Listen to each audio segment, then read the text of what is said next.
Bonjour, bienvenue à ce truc et astuce numéro 2. Alors, aujourd'hui, je vais vous montrer comment faire de la magie. Alors, je vais vous montrer comment pouvoir faire sortir un lapin de votre chapeau magique. Alors, d'abord, je dois vous dire que cette technique-là, on l'a appelée avec ma collègue Sophie, la technique millefeuille, parce que ça représente bien les différentes étapes, les différentes couches qu'il faut mettre une par-dessus l'autre pour pouvoir justement créer cet effet magique.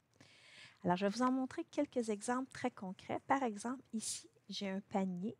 Et regardez, si je veux mettre mes œufs dans le panier, je ne peux pas s'il y a juste un premier plan. Mais regardez ici, comme par magie, je peux insérer les œufs à l'intérieur du panier.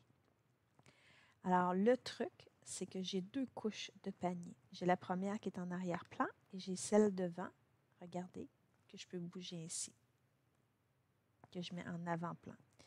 Pour faire ça, ce que j'ai fait, c'est que j'ai pris mon panier, je suis allée dans un logiciel pour pouvoir le rogner. Donc, moi, personnellement, j'utilise Paint. Donc, j'ai tout simplement fait copier-coller ma forme dans Paint et j'ai enlevé le haut du panier. Donc, je garde seulement le bas du panier.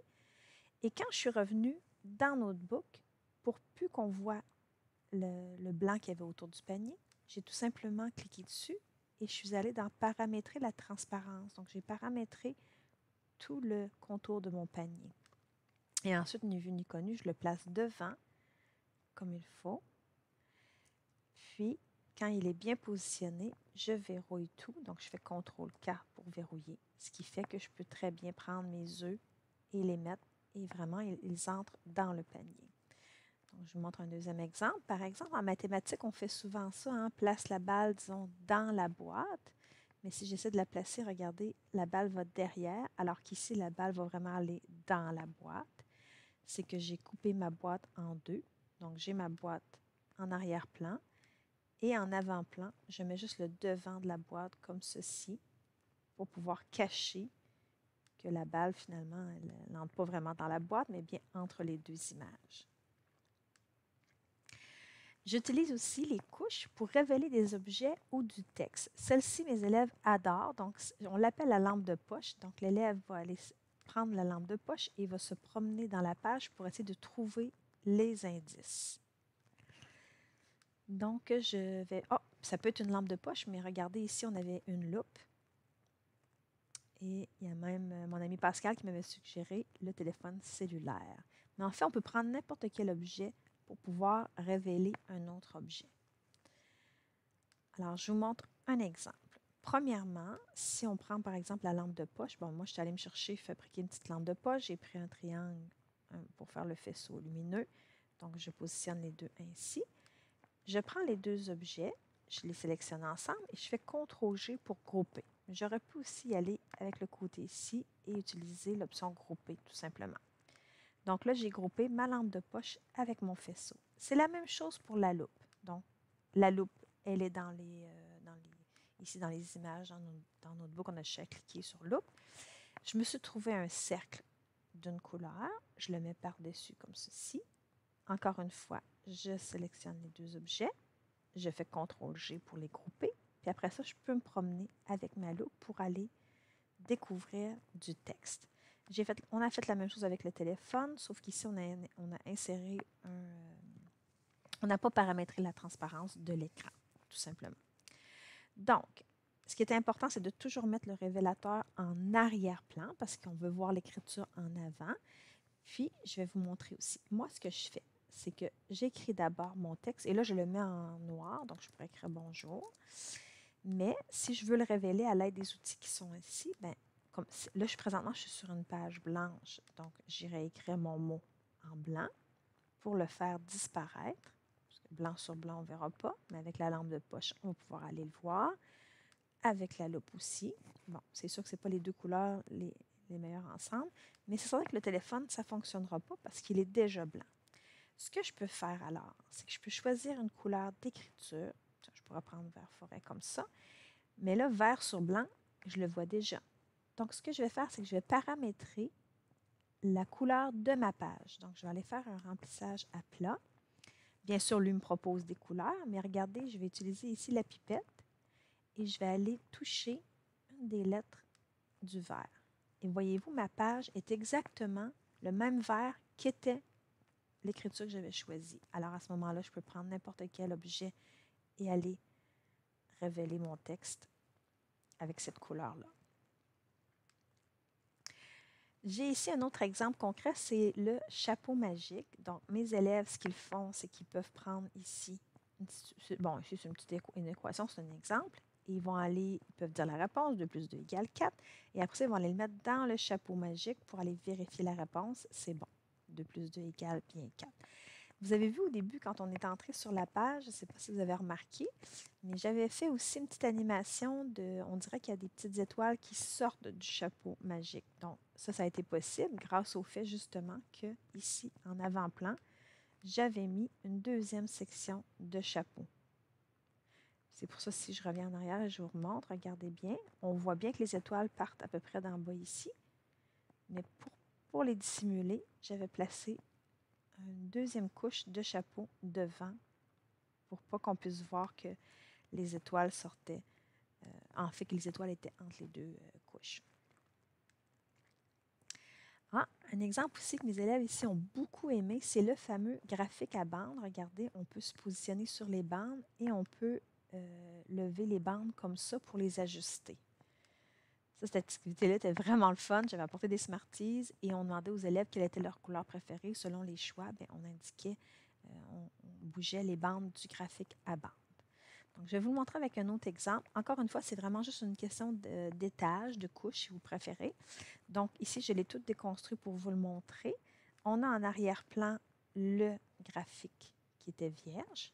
Donc, j'ai positionné en arrière-plan. En avant-plan, je suis allée couper le bas du graphique, puis je l'ai mis dans une deuxième étape. Mais regardez, j'ai mes bandes ici. En fait, on les voit, les bandes. Elles sont là. Puis c'est ces bandes-là que je vais aller. Ce que je fais, c'est que je vais les verrouiller en place verticalement pour que les élèves puissent seulement les monter ou les descendre et ne pourront pas les déplacer n'importe où dans la page. D'ailleurs, on peut les faire comme moi, en fait, ce que j'aurais tendance à faire, c'est verrouiller l'arrière-plan. Donc, j'ai fait CTRL-K. Je pourrais sélectionner toutes mes bandes et je pourrais tout de suite faire verrouiller verticalement. Et après ça, j'ai ici le devant du graphique. Mais voyez-vous, ici même, il est en 2 morceaux. Je vais le dégrouper pour vous le montrer. Je vais faire CTRL-R pour le dégrouper. Alors, j'ai tous mes éléments, mais en plus, j'ai mis un rectangle vert ici. Pourquoi? Parce que regardez, si je n'avais pas mis ce rectangle vert-là, là, c'est sûr qu'il n'y a plus rien de groupé. Je vais juste regrouper le haut du graphique. CTRL-G pour grouper. Regardez, si je mets ça ici, puis que je déplace ensuite mes bandes, les élèves vont voir les bandes apparaître en dessous ici. Et c'est pour ça que la dernière chose que je fais, c'est que je me prends un rectangle vert. Je ne sais plus où il est où. Vert sur vert, il ne paraît pas, mais en tout cas, vous comprenez que je mets un rectangle vert ici, en arrière. En fait, moi, je l'avais groupé avec le bas du graphique pour qu'on puisse bien le voir. J'ai dû le mettre sans faire exprès dans mon... je vois que j'ai dû le déplacer là sans faire exprès dans mon tableau. Donc, je me mets une bande verte ici comme cela et je repositionne. Voyez-vous, là, il faut que ça ici, ce soit en avant-plan. Donc, je vais aller le remettre ici en ordre, mettre au premier plan. J'aurais pu faire aussi CTRL-SHIFT-Page Up. Voilà. Donc, en mettant un rectangle vert ici, même si je déplace les bandes, ils ne pourront pas apparaître en bas ici. Une dernière astuce que j'ai faite pour mes bandes, je vais vous la déverrouiller et je vais la dégrouper. Voyez-vous, c'est qu'en haut ici, j'ai mis une forme transparente. Je peux la remettre en couleur juste pour vous la montrer. Voyez-vous, il y a un rectangle en haut ici, mais que j'ai paramétré complètement transparent. Et je vais vous dire pourquoi. C'est qu'il arrivait des fois que mes élèves, sans faire exprès, envoyaient la bande complètement en bas et là, ne pouvaient plus aller la récupérer. Oups, parce que si je verrouille ça ici, ils ne pouvaient plus aller récupérer la bande s'ils l'envoyaient trop loin. Mais en ayant cette petite bande transparente juste en haut de la bande. En cliquant ici, on peut remonter la bande. Donc ça, c'est une petite astuce aussi d'aller jouer avec un objet transparent. Celle-là aussi, les élèves avaient beaucoup aimé. Alors, c'est qu'on peut bouger le mercure de notre thermomètre, comme ceci.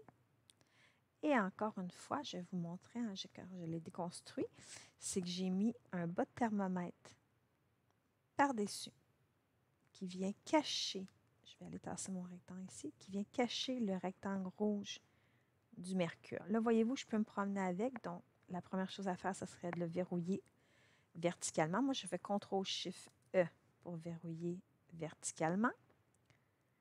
Ensuite, je vais cacher, parce que je ne veux pas que les élèves voient. Si je faisais juste placer le bas du thermomètre comme ça, mais les élèves pourraient voir le mercure dépasser en bas. Alors moi, j'aime bien cacher, donc je vais mettre un rectangle blanc. Là, il est particulièrement grand, il n'y a pas besoin d'être aussi grand que ça, là. Donc, un autre rectangle en dessous. Là, pour l'instant, il est blanc, parce que ma page était blanche au début. Je l'ai mis verte pour que vous puissiez bien voir le thermomètre.